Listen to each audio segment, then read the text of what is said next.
Anti-Afro Bengalis.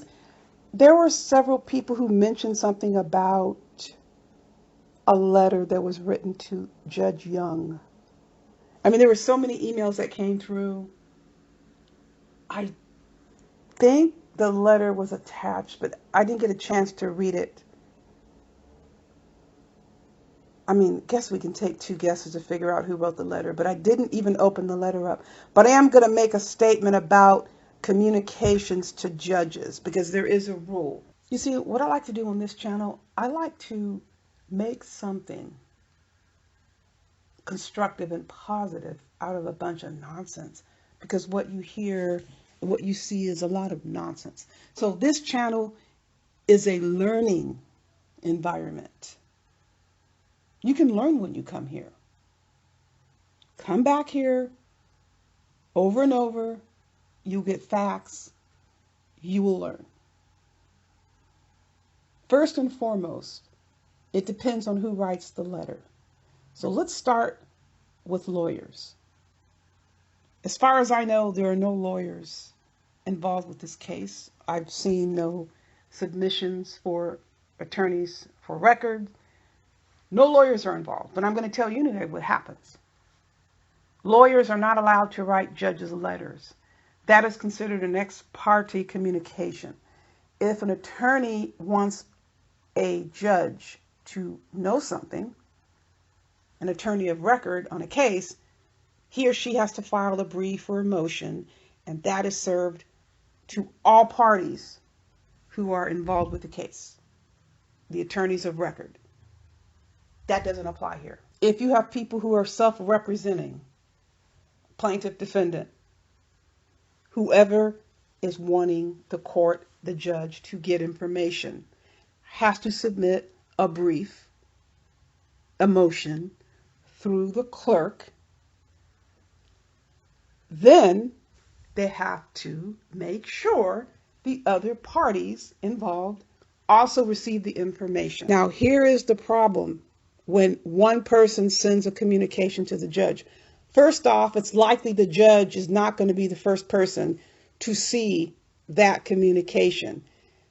His or her clerk is going to see that communication. In this instance, his clerk is going to see that communication.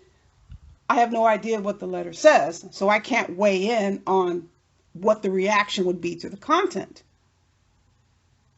Either way it goes, it is not a good idea to send a letter to any judge, in particular federal judges, because there have been issues. Judges have been injured, judges have been killed at the federal level. So it is a very sensitive proposition. It is a very dangerous move. When I say dangerous, hazardous to your health. You could have federal marshals literally banging down your door wanting to know, what the hell are you doing sending a letter to this judge? No lie, people. And this is to everybody. I could care less about the individual at this point. I'm giving people who are interested in this channel a teaching moment. Do not get caught up in all of this hysteria. If you want to learn something, in case you hear people thinking, I'm big and bad, I'm bold, and I'm teaching somebody a lesson, think again. This is not the way to go about defending yourself. Being reckless by sending letters to federal judges. You only call attention to yourself, and it is not positive attention. And I'm saying that without even knowing what the heck the letter says. You can send a birthday card to a judge and you can be looked at sideways. That is not something you want to do.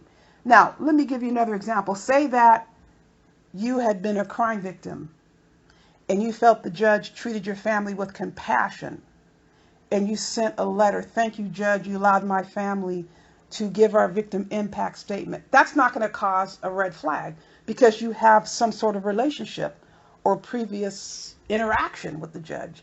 But out of the clear blue sky, you send a letter to a judge and the nature of the lawsuit involves extremely bizarre, obsessive, and threatening behavior by all the defendants, those they associate with.